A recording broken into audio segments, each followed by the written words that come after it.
Assalamualaikum warahmatullahi wabarakatuh. Selamat pagi. Hari ini kita akan mempelajari mata kuliah Bahasa Indonesia terkait dengan materi ejaan bahasa Indonesia. Nah, adapun dasar-dasar ataupun tahapan dari lahirnya suatu ejaan bahasa Indonesia yang dikenal dengan EYD ya, yang sebelumnya kita ketahui bahwa EYD berganti menjadi EB dan sekarang mau dikembalikan lagi istilahnya ke EYD. Pada tanggal 16 Agustus tahun 2022 bertepatan dengan Kongres Bahasa Indonesia oleh Badan Pengembangan Bahasa yang ada di negara kita. Nah, kita mulai dengan yang pertama itu ada ejaan Fund of Question pada tahun 1902 sampai 1947. Kemudian yang kedua, ejaan Swandi, yaitu di tahun 1947, disebut juga dengan ejaan Republik. Setelah Indonesia merdeka, maka Swandi merasa ada yang perlu disempurnakan, ada yang perlu diubah, ada yang perlu diganti dari ejaan yang berlaku pada ejaan Fund of Vision. Maka dibuatlah ejaan dengan nama ejaan Republik ataupun dengan nama ejaan Swandi sesuai dengan nama beliau sendiri.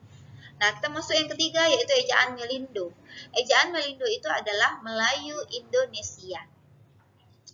Melayu dari bahasa yang berlaku di negara Malaysia, kemudian Indonesia adalah bahasa Indonesia sendiri. Ada niat, ya ada rencana untuk menggabungkan ejaan dari kedua negara. Bahasa Melayu di Semenanjung Melaka atau Semenanjung Melayu dan bahasa Indonesia yang ada di Indonesia. Jadi keduanya mau dibuat dalam satu ejaan yang disebut dengan ejaan Melindo pada tahun 1959. Masuk pada tahap yang keempat, yaitu ejaan yang disempurnakan. Dikarenakan pada ejaan Melindo ini belum sempat diresmikan, terjadi konfrontasi antara Indonesia dan Malaysia yang kedua-duanya berselisih sehingga hubungan pada saat itu tidak baik. Maka dibuatlah keinginan untuk kelanjutan ya, membuat ejaan yang disempurnakan oleh seorang Menteri Pendidikan dan Kebudayaan pada waktu itu ya, yang bernama Bapak Masuri pada tahun 1972. Beliau merupakan pelopor sekaligus ya yang berperan serta dalam memberikan pemahaman kepada masyarakat Indonesia bahwa kita perlu menerima ejaan yang disempurnakan ini sehingga bahasa Indonesia kita akan berkembang menjadi lebih baik lagi, khususnya di bidang pendidikan ya, karena terkait dengan bahasa.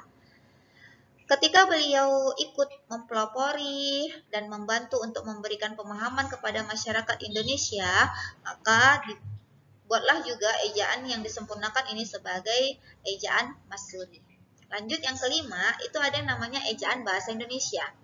Diberlakukan pada tahun 2015 ya, dengan mengubah beberapa hal atau beberapa komponen yang masuk ke dalam EYD. Kemudian ada perubahan. Berikut juga dengan istilahnya. Istilah EYD diganti menjadi EB, ejaan bahasa Indonesia. Nah, yang sekarang ini akan diresmikan ya, ataupun yang sudah diresmikan pada saat diadakannya Kongres di Jakarta. Nah, di situ istilah kembali dikenal dengan ejaan yang disempurnakan. Jadi sebenarnya mirip-mirip ya isinya, hanya ada beberapa komponen-komponen yang memang harus diganti, beberapa hal yang harus diganti terkait dengan ejaan dari yang sebelumnya dan ditetapkan yang sekarang menjadi yang lebih baik lagi. Kenapa selalu berubah? Karena ejaan di bahasa Indonesia ini tidak bisa juga konstan. Dia mengikuti perkembangan zaman ya, perkembangan teknologi. Jika ternyata tidak efisien, maka itu layak untuk diperbaharui atau disempurnakan. Oke. Dari beberapa pembagian ejaan yang tadi ya, yang sudah saya jelaskan, setiap komponen ejaan itu tidak langsung jadi ya. Sebenarnya butuh proses, butuh perjuangan sehingga kita kenal sekarang yang namanya ejaan yang disempurnakan. Apa sih sebenarnya definisi dari ejaan itu?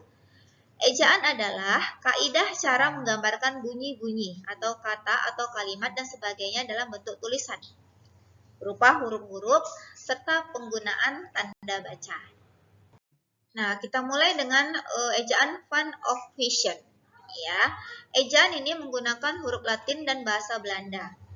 Gambaran ejaan Van Vision sebagai berikut. Ya, salah satunya OE dibunyikan U, C dibunyikan Y. Misalnya kita mau menulis yang, sekarang kita menulisnya dengan yang, dulu dituliskan dengan jang. Penggunaan tanda apostrof, misalnya maaf, dulu ada ya, Jumat, yakni, nah itu dulu pernah digunakan. Lanjut di ejaan Swandi atau dikenal dengan nama ejaan Republik. Bermula dari Kongres Bahasa Indonesia tahun 1938, ada keinginan ataupun niat untuk menyempurnakan ejaan Van Vision. Diberlakukan pada tahun 1947, ada perubahan yang dilakukan seperti tanda apostrof dihapuskan dan perubahan diftong OE menjadi U. Jadi ketika menuliskan U, tidak lagi menuliskan dengan dua huruf OE, cukup satu huruf saja, yaitu U. Nah, masuk kita ke ejaan Melindo. Ejaan Melindo ini disebut dengan ejaan Melayu Indonesia. Pada tahun 1956 diadakan Kongres Bahasa Indonesia di Singapura, membahas tentang penyatuan ejaan bahasa Melayu di Semenanjung Melayu dengan bahasa Indonesia di Indonesia. Gagal diresmikan. Kenapa gagal diresmikan? Karena terjadi konfrontasi antara Malaysia dan Indonesia. Kedua negara pada saat itu berselisih paham, tidak menjalin hubungan yang baik, dan terjadi pemboikotan atau biasa disebut dengan Ganyang Malaysia ya. Waktu itu pernah terjadi peristiwa seperti itu, sehingga terjadilah saling diberikan pemahaman antara kedua belah negara, sehingga kembali terjalin hubungan yang baik sampai sekarang. Jadi ejaan Melindo ini sempat berniat untuk dibuat dan diresmikan, namun akhirnya gagal karena ada konfrontasi antara kedua belah pihak. Ejaan baru atau LBK, Lembaga Bahasa dan Kesusastraan. Dulu namanya Lembaga Bahasa dan Kesusastraan, namun sekarang sudah berganti menjadi Badan Pengembangan dan Pembinaan Bahasa. Ejaan ini pernah dikeluarkan ya, tapi tidak sempat diresmikan. Ya, hanya sempat diniatkan untuk dikeluarkan dan rencananya akan diresmikan. Dikeluarkan oleh Lembaga Bahasa dan Kesusastraan sendiri, tapi ternyata gagal diresmikan.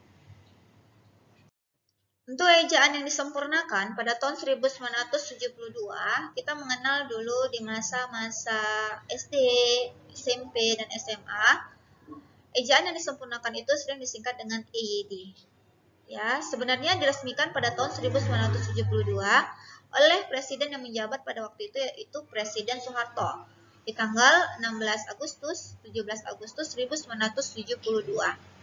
EYD ini sering juga dikenal dengan ejaan Masyuri. Kenapa dikenal dengan ejaan Masyuri? Siapa Masyuri itu? Masyuri adalah Menteri Pendidikan dan Kebudayaan pada waktu itu yang dengan sepenuh hati dan tenaganya memperjuangkan agar EYD diresmikan oleh Presiden. Jadi gak gampang ya untuk menerima ataupun meresmikan suatu ejaan. Salah satu faktornya, ada pendapat di masyarakat, kenapa harus diubah lagi, kenapa harus dipembaharui lagi, kan sudah sama aja sih ejaannya dengan yang sebelumnya, membuang waktu, membuang biaya. Ya, jadi itu harus diberikan pemahaman. Kenapa harus diberikan pemahaman? Agar EYD ini bisa diterima dan diberlakukan oleh masyarakatnya sendiri, yaitu bangsa Indonesia. Beberapa perubahan diantaranya adalah NJ menjadi nyeh, SJ menjadi syeh, ya, ataupun ketika kita membilang syukur, syahdu, maka itu menggunakan SY, TJ menjadi C, dan lain sebagainya. Nah, kita lanjut ke ejaan bahasa Indonesia. Dari EYD tadi di tahun 1972, kemudian terjadilah edisi revisi ya, sehingga di akhirnya di tahun 2015 digantilah istilah EYD tadi menjadi ejaan bahasa Indonesia berdasarkan Permendikbud nomor 50 tahun 2015. PUEYD berganti menjadi PUEBI. Salah satu perubahannya penambahan pada diftong I, au, oi ada ditambahkan diftong e. Ya, nanti bisa dilihat Ketika kita membandingkan antara ejaan bahasa Indonesia dengan ejaan yang disempurnakan pada masa sebelumnya, pada edisi sebelumnya, maka itu akan ada beberapa bagian yang diubah atau disempurnakan. Beberapa perbedaan penggunaan ejaan yang bisa dilihat di sini ada perbandingan.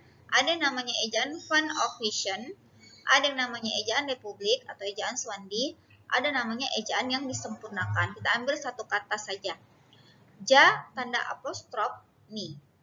Nah, di ejaan Republik dia berganti menjadi jakni, dibaca yakni ya. Penulisannya jakni, berbeda dalam pengucapannya yaitu menjadi yakni.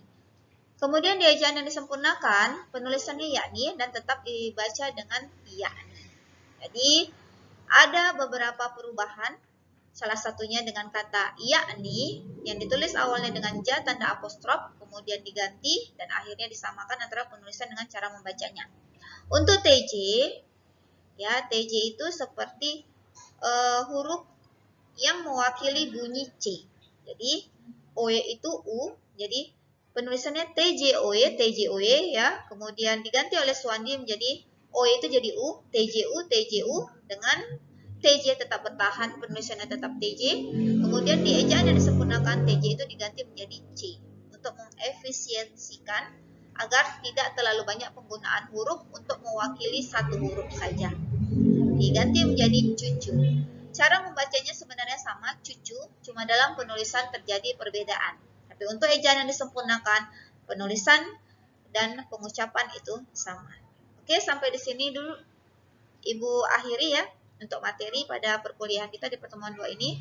Semoga ada manfaatnya sehingga kalian mengetahui sebenarnya ejaan yang kita kenal sekarang ini memerlukan proses atau tahapan-tahapan pada masa sebelumnya.